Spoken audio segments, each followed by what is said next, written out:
पिछले एपिसोड में हमने देखा था कि एंड्रॉइड 17 ने फ्यूजन कर लिया था और वो बन चुका था सुपर 17। जी फाइटर्स में से उन्हें कोई नहीं हरा पा रहा था, जहाँ तक कि खुद प्रिंस ऑफ ऑल सेयंस भी। और दूसरी तरफ गोकू फंसा था हेल में, जहाँ पर उसके पास आता है पिक्लो उसकी हेल्प करने के लिए। पर गोकू को थोड़ा शक होता है। वो बोलता है कि आखिर तुम मुझे हेल से बाहर निकालोगे कैसे, यहाँ तक कि ये काम तो किंग यामा भी नहीं कर पा रहे। क्या तुम कोई ऐसी चीज कर भी सकते हो या फिर तुम बस मेरे साथ कोई मजाक कर रहे हो। पिक्लो बोलता है कि नमेकिन को कम मत समझना, अब बस देखते रहो कि मैं क्या करता हूँ। और वो आंखें बंद करके बात करता है डेंडे से। अब तो गोकू ने पूरी उम्मीद छोड़ ही दी थी। वो बोलता है भला अब डेंडे इसमें क्या करेगा, वो तो क्रिलिन से भी वीक है। और दूसरी तरफ डेंडे सुपर 17 की फाइट देख रहा होता है और तभी उसका आवाज आती है पिक्लो की। वो हैरान था कि आखिर पिक्लो की आवाज कहाँ से आ रही है, क्योंकि वो तो मर चुका है ना। तब वो बताता है कि मैं हेल से बोल रहा हूँ।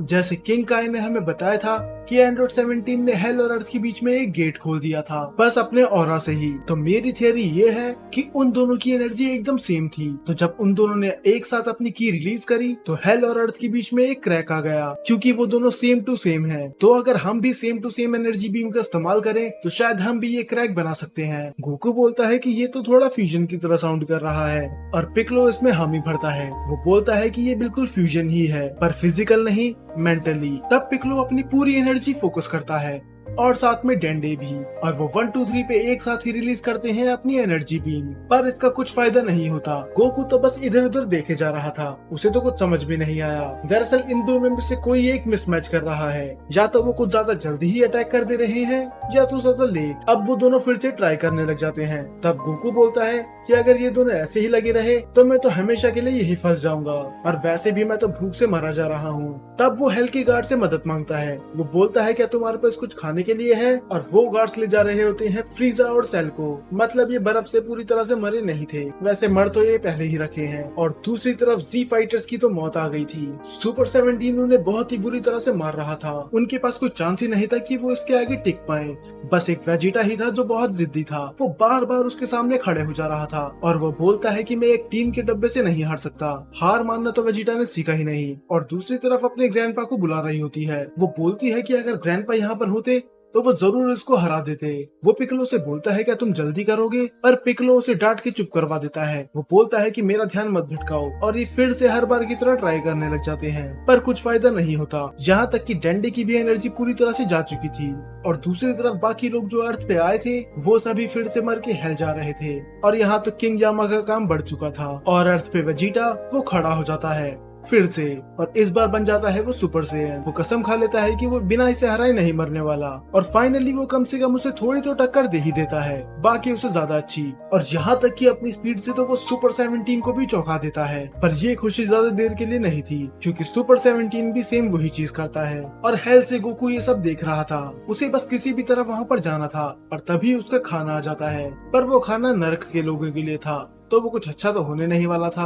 अब गोकू की इतनी कंप्लेंट सुनने के बाद पिक्लो उस पे चिल्ला देता है और वो बोलता है कि अगर तुम ऐसा ही करते रहे तो तुम कभी भी वापस नहीं जा पाओगे। पर वो तो वैसे भी नहीं जा पाएगा, क्योंकि पिक्लो और डेंडे कुछ कर ही नहीं पा रहे थे। तब गोकू बोलता है कि तुम 1 2 3 की जगह फूड्स के नाम क्यों नहीं लेते। एक बार मैंने और पैन ने ये करके देखा था और वो बिल्कुल काम कर रहा था। ये तब की बात कर रहा है जब उसकी फाइट डॉल ताकी के साथ हुई थी। अब नेमेकिन होने के नाते ये इसकी प्राइड के खिलाफ था, पर फिर भी अभी पूरी दुनिया दांव पे लगी है। तो फाइनली 1 2 3 की जगह ये फूड का नाम लेते हैं और एक साथ शूट करते हैं ये अपनी की। अब हेल का गेट खुल चुका था। पिक्लो उससे बोलता है कि तुम जल्दी यहाँ से निकल जाओ, मेरे पास ज्यादा टाइम नहीं है। गोकू बोलता है कि तुम्हारा मतलब क्या है, क्या तुम नहीं आओगे। तब पिक्लो बताता है कि नहीं, अगर मैं चाहूँ भी तब भी मैं इसके बाहर नहीं जा सकता, क्योंकि अगर मैं 1 इंच भी हिला तो ये गेट फिर से बंद हो जाएगा। मेरा जाने का कोई इरादा नहीं है। तब गोकू उसे थैंक्स बोलता है और वो बोलता है कि मैं वादा करता हूँ मैं तुमसे फिर से मिलने आऊंगा। और गोकू उस हेल से कूद जाता है और फाइनली वो हेल का गेट बंद हो जाता है। पर पिक्लो देखता है कि उसके सभी दुश्मन उसके पीछे खड़े थे और हेल में वो अकेला था अपने सभी दुश्मनों के साथ। और दूसरी तरफ वेजिटा को इतना बुरी तरह पिटते हुए देख पैन उसके पास भागते हुए जाती है, पर मिस्टर सेटन उसे रोक लेता है। वो बोलती है कि मुझे जाने दो, क्योंकि अगर मैं नहीं गई तो वो वेजिटा को जान से मार देगा। और वेजिटा इतना जिद्दी है कि वो पीछे भी नहीं हटने वाला। तो डॉक्टर म्यू उसे ऑर्डर देते हैं कि अब वेजिटा का खेल खत्म कर दो।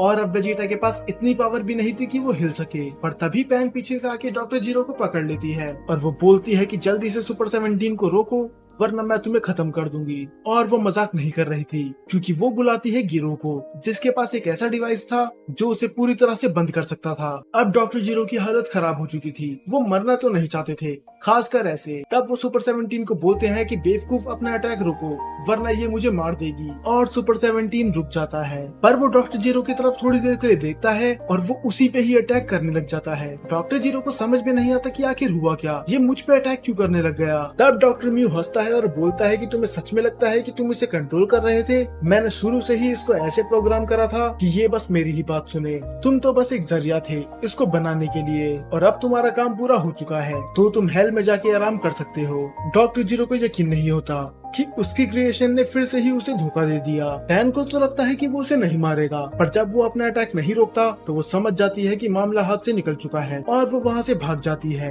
पर फिर भी गिरू और उसे बहुत ज्यादा चोट आती है, यहाँ तक कि वो तो बेहोश तक हो जाती है। तब डॉक्टर म्यू बोलता है कि अब डॉक्टर जीरो भी रास्ते से हट चुका है और जब तक हमारे बीच में गोकू नहीं है तो मुझे डरने की कोई जरूरत नहीं। अब ये सुन के वेजिटा का ईगो हर्ट हो जाता है और अभी तक तो वेजिटा हिल भी नहीं पा रहा था, पर अब वो अपने दोनों पैरों पे खड़ा हो जाता है और वो बोलता है कि तुम्हें लगता है कि गोकू ही सबसे स्ट्रॉन्ग है, मैं तुम्हें दिखाता हूँ कि असली पावर किसे कहते हैं। और वो फिर से सुपर सेयन बन जाता है और सुपर 17 भी उस पे वार कर देता है। वेजिटा उस अटैक के सामने आने ही वाला था, पर तभी गोकू उसे वहाँ से हटा देता है और वो उससे बोलता है कि तुमने बहुत ही अच्छी फाइट करी, अब बाकी सब मुझ पे छोड़ दो। और इसके बाद वेजिटा वहीं पर बेहोश हो जाता है और गोकू फाइनली एक्साइटेड था। वो बोलता है कि मैं कई देर से तुमसे लड़ना चाहता था, वो अब मुझे दिखाओ कि तुम क्या कर सकते हो। और गोकू बन जाता है सुपर सेयन और ये दोनों फाइट करने लग जाते हैं। और इन्हीं दोनों की फाइट के बीच में हमें दिखाया जाता है कि कहीं दूर ड्रैगन बॉल्स में क्रैक आ चुका था, पर ऐसे कैसे हो सकता है, ड्रैगन बॉल में तो कभी इस तरह क्रैक नहीं आया।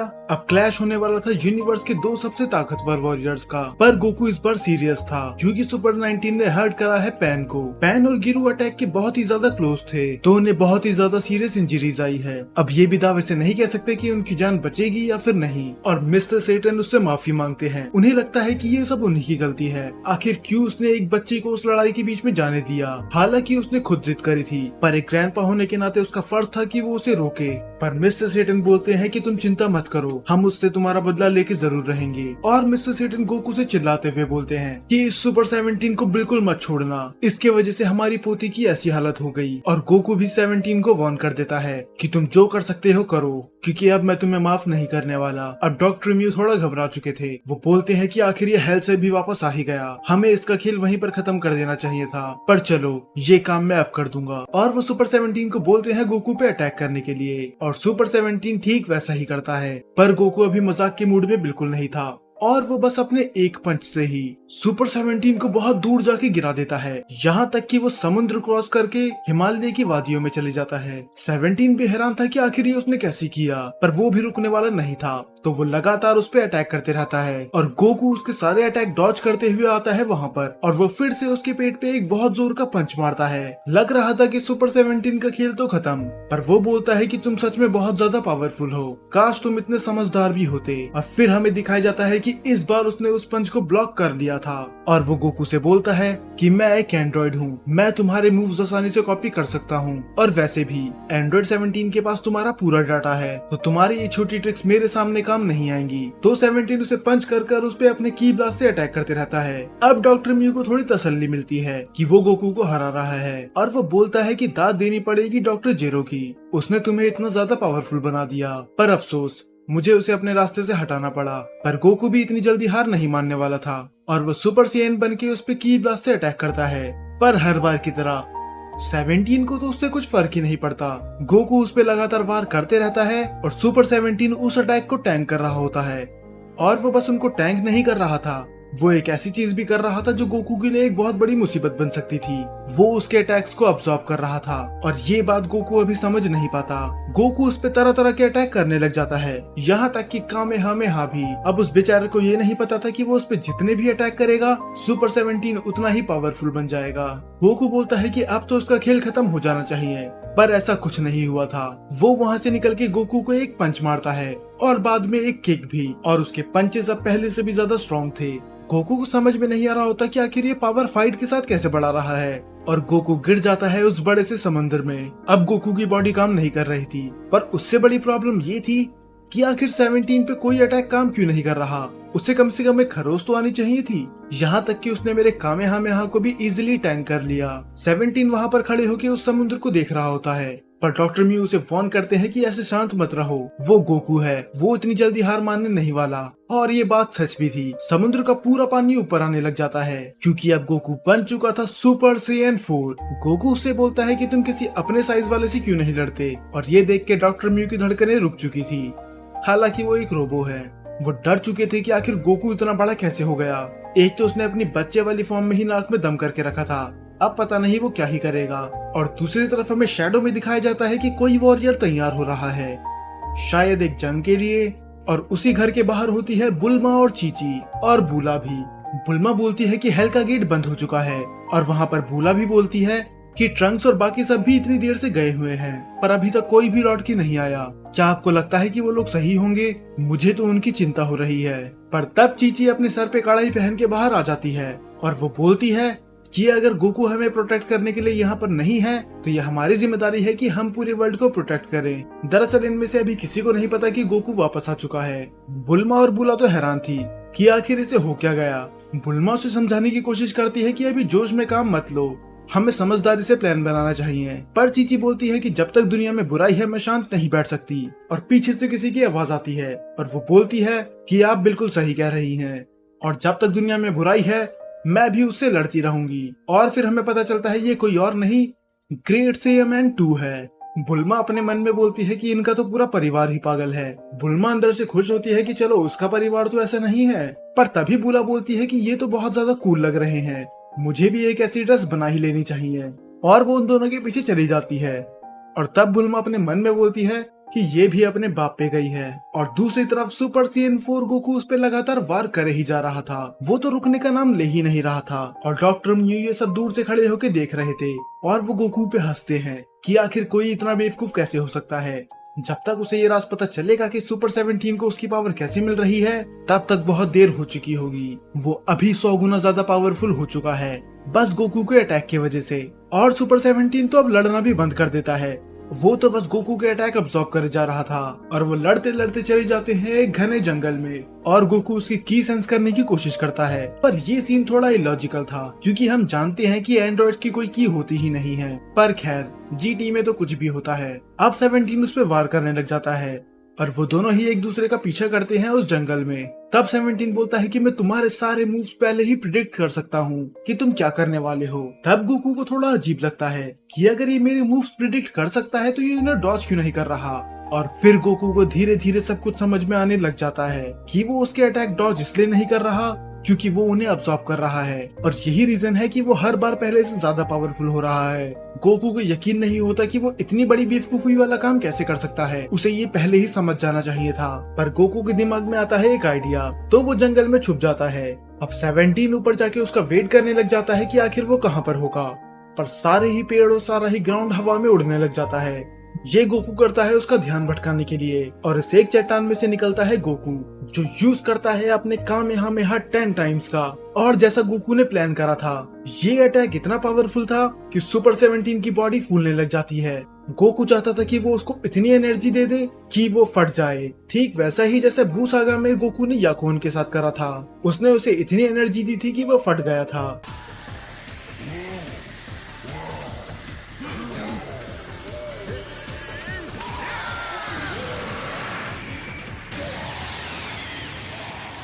और यही सेम चीज अब हो रही थी सुपर 17 के साथ। उसकी बॉडी बुरी तरह फूलने लग जाती है, पर अफसोस सुपर 17 इतना वीक नहीं है, तो वो इस अटैक को भी धीरे धीरे करके एब्जॉर्ब कर ही लेता है। और वो अब पहले से ज्यादा खतरनाक लग रहा था। ये तो तय है थोड़ी देर के लिए सुपर 17 भी डर चुका था, पर अब जिसे डरने की जरूरत है वो है गोकू, क्योंकि अब उसके पास कोई भी सरप्राइज अटैक नहीं बचे हुए थे। अब सुपर 17 उस पर अटैक करता है उसका ध्यान भटकाने के लिए, और उसके पेट में बहुत जोर की पंच मारता है।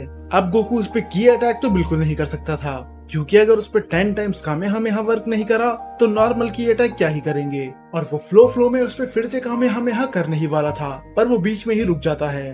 उसे समझ में नहीं आता कि आखिर वो करे तो करे क्या। वो उस पे लॉन्ग रेंज अटैक तो कर नहीं सकता, और क्लोज रेंज का तो सवाल उठता ही नहीं, क्योंकि वो बहुत ज्यादा पावरफुल हो चुका है। उसके पंचेस उसके अटैक से भी ज्यादा स्ट्रॉन्ग है। अब गोकू बस एक ही चीज कर सकता था, वो था या तो डॉज करना या फिर उससे मार खाना।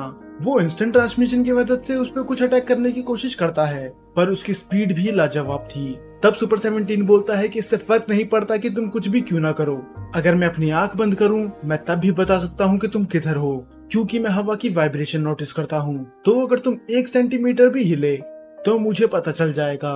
अब गोकू अपने मन में सोचता है कि अगर उसने उस पर इतने ज्यादा की ब्लास्ट अटैक नहीं किए होते तो शायद वो उसे अपनी सुपर सेन बॉडी में हरा सकता था, पर अब उसके पास 10 टाइम्स कामेहामेहा की भी पावर है। तो आखिर वो ऐसा क्या करे जिससे वो उसे रोक पाए। अब गोकू के पास इतनी पावर नहीं होती तो वो पीछे लेट जाता है और वो मजाक करते हुए बोलता है कि पिccolo ने मुझे इतनी मुश्किल से हेल से बाहर निकाला, पर अब लगता है कि मैं फिर से वहीं चली जाऊंगा। काश इस बार उधर कुछ अच्छा खाना हो। तो क्या सच में सुपर 17 गोकू को फिर से हेल भेज देगा, या फिर जी फाइटर्स में से एक फाइटर अभी भी एक ऐसा बचा हुआ है जो बन सकता है सुपर 17 की मौत का कारण। तो आखिर वो फाइटर कौन होगा जो गोकू को बचाकर सुपर 17 को मारने में मदद करेगा, या तो वो खुद भी गोकू के साथ मारा जाएगा। ये सब हमें पता चलेगा नेक्स्ट एपिसोड में।